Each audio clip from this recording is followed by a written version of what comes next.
Hey there, it's Dwayne Huff, and in this video, let's talk about if personal brand building is important as an individual contributor in sales. And here's the bottom line: it absolutely is, because today people are more likely to trust a personal brand than a company. The studies have shown, research has been done to show that people are going to connect with people and relate to people and trust people a lot faster. They're going to connect with and trust and relate to a business brand, whether it's small, medium, or large. For those of you who are new to my channel, I'm going to take my glasses off here because I want to be able to see, but it's kind of bright. I'm here at my tiki bar, and for those of you who are new to my channel, that might not make any sense. I'm a sales trainer and performance coach, 14-year sales professional, who started out in business in that 15th year and have started 4 different companies. Now I serve also as an internal professional corporate sales trainer and performance coach for a company, but also do the brands as I do in the training space, right? And so I was listening to several of my mentors over time and over the years, and I realized I'd never done excuse me, a video about this. And here's why personal branding is so important. And I'm going to tell a couple of stories to give you examples of this. But personal branding is so important because in your industry as a sales professional, you may change industries, you may change companies, or you might be working in an industry that's a commodity, or what people view as a commodity. I'll give you an example. Not that I'm picking on anybody, but for example, solar. You know, solar, it can be seen as a commodity, especially whenever you're one of many salespeople out there going door to door, or however you do it, selling solar. SaaS, software as a service, can be another one. Law can be another one. Well, you might not be selling law, but I'm trying to think of some industries off the top of my head. Digital marketing can be seen as a commodity. And if we do not have a personal brand, then we can't stand out in a sea of noise. And so the brand that I perpetuate is different than necessarily what I offer or sell to my prospective buyers, right? And that could change at any time. But the one thing that I want to keep consistent, and I've danced with this for the longest time, I didn't know if I could make this tiki bar thing this is my backyard. This is what I do on the weekends with my friends when I'm not working. The weather just happens to be great. It's almost April when I'm shooting this, and it's 75 degrees outside. The sky is crystal clear. I got this big tree right here blocking the sun, so I only have a little bit of time that I can be on camera before it just starts shining in my face. But I often wondered, could I make this a thing? And from feedback from many of my clients and the people who have found my YouTube channel and see my YouTube videos, I do some here at the Tiki Bar, and I do some in my studio because I do virtual and live training, and I've got a studio inside my house. And I was just asking for feedback. I said, hey, which videos do you like better? They said, we love the Tiki Bar videos. It's so different. And think about this for a second. My personal brand, as you see right here, is write your own ticket. Because I truly believe, whether you're an entrepreneur, a business owner, a sales professional, a sales leader, a company owner, sales will allow you to write your own ticket, I believe, better than any other profession, any other way, because you have so many opportunities and options to take control and take advantage of very profitable and very lucrative opportunities. So anyway, right now and for the last 28 years, I've been in sales, but I've also started 4 companies, right? And so what I was offering, or what I offer, and what I'm selling in each of those different markets is a little bit different, but the brand still stays the same. And the brand is really who you are, what you believe, what you're all about, how you dress, what you do when you're having fun, what you enjoy, what you prefer, and it connects you and relates you to human individuals, right? So let me say it like this. So back in my mid-sales career, if you watched any of my videos, you know that I struggled for the first 6 years in sales, went through 9 jobs in the first 6 years because I didn't have any training. When I had training, it was absolutely horrible, and they were trying to teach me to sell. I mean, in fact, 1980 called most of the companies I worked for and said, hey, can we get our training back? They were trying to get me to sell like it was 1980. Glengarry Glen Ross, Boiler Room, Wolf of Wall Street, all that kind of stuff, right? So I refused to do it. And so as a result of refusing to do it, I stumbled through 9 jobs in 6 years and then landed in the 7th year at a company that allowed me and helped me to find my selling voice. And from there on, it was absolutely wonderful. And I fell in love with training.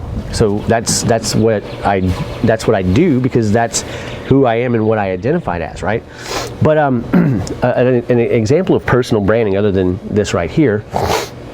And by the way, other things about my personal brand, if you hang around, you'll see. And if you're finding value in this video or any of the videos, please subscribe to the channel, hit the notification bell, and kind of let me know what your brand is, or what you believe your brand is to be, because that brand is you showing up as you are. And I can give you a perfect example. In that first pharmaceutical sales job that I was in, I was given some of the best sales training that I ever had in my life in selling skills. And when I got out into the territory, I realized what they taught me worked. But I was still competing. I was in a small entrepreneurial company. We had no budget. I couldn't bring in dinners, lunches. We couldn't do the expensive things that a lot of pharmaceutical companies, especially the big ones, do. By the way, if you hear noise in the background here, that is my No Shoes Nation, Kenny Chesney No Shoes Nation flag flapping in the wind, hitting the tin roof on my tiki bar. So if you hear that background noise, don't let it distract you. But in that, I'd go out into the territory and I called on about 120 doctors in a 2-week or 4-week rotation. So I was constantly seeing these people.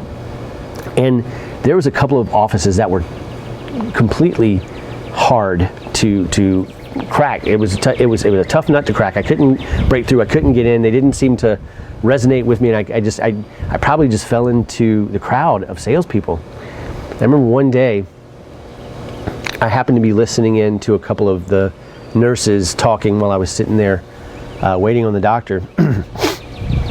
and one of them mentioned a musician here in town that I know, and I thought he'd moved away to Nashville. So when she said the guy's name, I said, "Hey, you know that person?" She said, "Yeah, that's my nephew." I was like, "What?" She's like, "Yeah, you know him?" I'm like, "Yeah." And she's like, "Really?" I'm like, "Yeah, I'm a musician. I play saxophone." Part of my brand, right? Other parts of my brand, the tiki bar, beaches. I love beaches. I love great food. We love to travel, right? We love New Orleans. We love Key West. We love the Caribbean. And if I were to turn the camera around, you would see a vibe back here. I got a big old sign over there from a mural in Key West, and it says, "Greetings from Key West, Florida." If you've ever been to Key West, on the side of the Cuban Coffee Queen is this mural. Well, I've got a big banner of it over there that I had printed out. We have back there a sitting area that's real Caribbean style. So it's kind of a coral color, a pinkish color, with all kind of decorations and designs. It's crazy, right? So anyway, I go back to this. Part of my brand is I'm a musician. I grew up as a musician. Started playing saxophone when I was 11 years old. Got my degree in music performance. And so I knew this guy, and I asked her, and she told me it was a nephew. And I said, "Oh, that's fantastic." And then I mentioned that I play the saxophone. That's how I knew him, and I play in a band. They said, "You play in a band? What band do you play in?" And I told her, and she goes, "That's fantastic. When are y'all playing?" And I told her, I said, "You guys should come out." And she said, "I think we will." And they did. Well, it dawned on me. This wasn't the toughest office that I was in, but there was one that I called on that was almost impossible. Nobody talked to me. Nobody paid attention. Didn't even look at me. You know, they just kept their head down and did their thing. And I got to thinking one day, I said, nothing else is working. Let me try this out. And I kind of interrupted one of them and said, "Hey, Friday's coming up. I know you guys tend to go out to the Mexican restaurant over here on Thursdays, but what do y'all do on the weekend?" And she said, "Well, we do various things. And if there's a really good band in town, or if somebody comes into town, or if there's live music, we'll go see." I said, "You like live music?" She said, "Yeah." I said, "I play in a band. I play saxophone." She goes, "You play in a band?" I said, "Yeah." She said, where do y'all play? When do you play?" I said, "Well, actually, we have a gig coming up in 2 weeks. I'll remind you next time I come in." She said, "Do that. We'll probably go," right? So the next couple of weeks went by. I came in. I said, "Hey, remember I told you I was playing in a band? Hey, if you guys are available, grab your friends. Let's go. Hey, invite the doctors. Y'all come party. Y'all come have a great time and have some drinks, relax, dance, whatever," right? I didn't think they were going to come. Next thing I know, probably about 25 people, including doctors and nurses from that office and other offices, showed up at the venue we were playing. It was called SoGo, SOGO, right? Kind of like Soho, but it was SoGo, right? And big place, and we were playing a band. I played in it was a 10-piece, I want to say, a horn band, right? And so They came out, they had fun. I saw people I knew, they were laughing, they were having a good time. The next time I walked in that office, people who I didn't think knew I existed were coming through the room and all that kind of, oh my God, Dwayne, that was absolutely amazing. We enjoyed it. We're going to come out next time. I told my friend. And all of a sudden, because I shared my personal brand in a selling environment, I was able to lower walls and make instant connections that lasted. Now I wasn't just this random salesperson coming into the office trying to sell them something. I was somebody that had a little bit, I guess, of minor celebrity, right? But somebody they felt related to and connected to, and the conversations from there just became amazing. And the conversations I was able to have with those physicians helped my business, because I was willing to share who I was authentically with them. Here's why I tell you this: because when you create your personal brand, you already have one, really.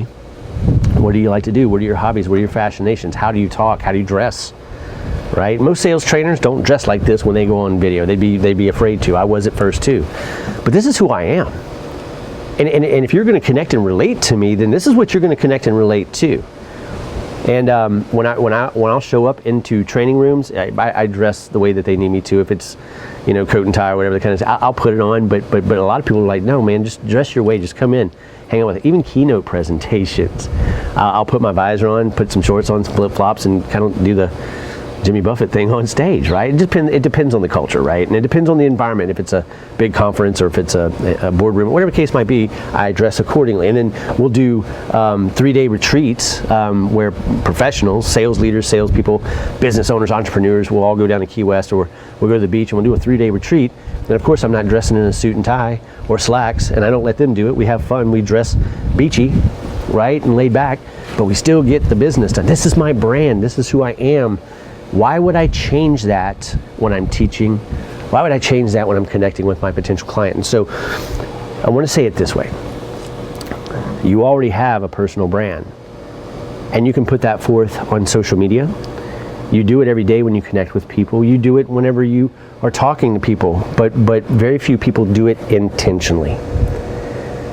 One way of looking at it is you can say, what are 5 things that you believe people say about you, or believe about you, or think about you when they think of your name? And then, one activity is you could reach out to somebody. Hey, what are a couple of things that come to mind whenever you think of me? What's my brand? What kind of do I give off, right? And then you can get that feedback, and then you can ask yourself, is this what I want to communicate, or is this unintentional? And then if it's unintentional, you can be intentional. One of the brands that I have is a student leadership brand, and I'll go across the country working with high school and college students, teaching them leadership, because that's what I learned back whenever I was in band growing up. And I always test the brand with them just to make sure that what I'm trying to put forth is authentic, it's real, and they're picking it up. So I'll ask them. I'll say, you guys have known me. I'll be in the middle of a seminar, and I'll say, you guys have known me for a very little time now, but you've already formed an opinion of me. There's a couple of things I know. You either trust me or you don't. You believe me or you don't, and you perceive there's an attitude that I'm putting forth. And so I ask them, I say, do you raise your hand if you trust me? And they'll raise their hand, or they won't. And I'll say, do you believe me? Raise your hand, and they'll raise their hand. Or they won't. Most of them raise it for believe me, maybe not trust me, because you got some analyticals in there. And I'll say, okay, I have an attitude that I'm putting forth, a brand, if you will, right? I say, what are you picking up? What is my attitude? And they'll start telling me. My wife just got home. If you hear background noise, if they start yelling at me, you'll know why. It's authentic. It's my brand, right? And they'll start rattling off positive, energetic, motivational, intense. Somebody said annoying.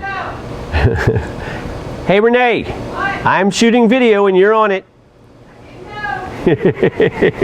I'm not editing this. This is beautiful, right? And that's part of my brand. And if you were a fly on the wall with me and my wife, you would see we yell across the kids are anyway. But anyway, so they'll feed that back to me, and it aligns with what I want to be perceived at and received at as. And then I have to be very intentional about how I put that forth and what I do. And so I just wanted to share with you that your personal brand what you put forth, even though your product, your service, your industry, your company may change, the consistent thing that people are going to connect with, trust, buy from, refer, is not the product, service, or company that you're working for, or that you run, or that you own. It's how you connect with them in person, on social media, that ultimately is going to create that personal brand consistency that people can relate to, connect with, trust. And whenever you do it via video like this, you can have somebody go from, who is this person, to, I like this person, to, I want to work with this person. Or you can polarize it and they'll be like, I don't like this person, I don't want to work with this person, I'm not subscribing to this person's channel. So you could do it in the form of YouTube, you could do it on Instagram, you could do it on Facebook, you could do it on LinkedIn. But talk about who you are. Talk about what you love. Talk about them. Talk about what they think about. Help them solve problems. Create content that answers questions, that helps them advance and move the needle in their personal and professional life. Share things that you do. For example, when I'm at the beach, I shoot video, share a little bit about being at the beach. If we have a great meal, a great restaurant, I get on camera and I recommend it. My wife and them are leaving again, if you can hear that in the background. But just be yourself. And if you will show up consistently and contribute to the industry or the audience that you're trying to serve in a very authentic way, your best chance of success is being 100% who you are. There's some people who are going to love this. There's some people who are going to hate it. The people who love it will follow it, and maybe I'll work with them. And the people who hate it will either disconnect, not follow me anymore, or they'll hide in the bushes and watch and hope that I fail miserably, right? But if you don't have haters, you're not doing anything.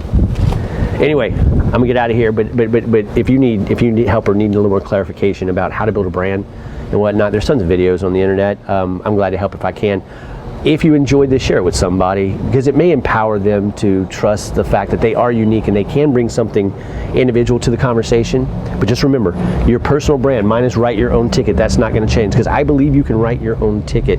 You were given a unique set of gifts, strengths, abilities, defining moments, experiences in your life. And when you share those, you connect, you relate, you polarize. People will love you, or people will hate you, or people most of the time won't be on the fence. They'll make a decision, but that's exactly what you want. Because instead of chasing business or chasing prospects as a sales professional, you'll attract business to you. You'll be more findable. People will want to work with you because they just resonate with what you do. So do me a favor. If you enjoyed this, give it a thumbs up. Hit the comments below and say, Dwayne, I absolutely love this. Or Dwayne, you're an absolute idiot. I'm a beach goer too, if you want to. Drop and share with me what your favorite food is. And if you enjoyed this, stay tuned. Subscribe, especially if you're a sales professional or a sales leader, a sales executive, a business owner, an entrepreneur. Because on this channel, I mainly talk about selling with influence. That's my brand. That's my corporate sales training and performance coaching brand. And I'd love to hear from you. I've got more training that's deeper dive in the sales down below here. My website is sellingwithinfluence.com. You can get some free training over there. And in the link below, you'll see I do a 5-week workshop mastermind sort of situation where we deep dive into sales principles that help you double, triple, quadruple your sales results. And I do it over a 5-week period of time. So check that link out and see if that's something you might want to join the next time I have one of those classes. Until then, remember, you can write your own ticket. You just gotta be 100% you and connect with the people who will resonate with you most.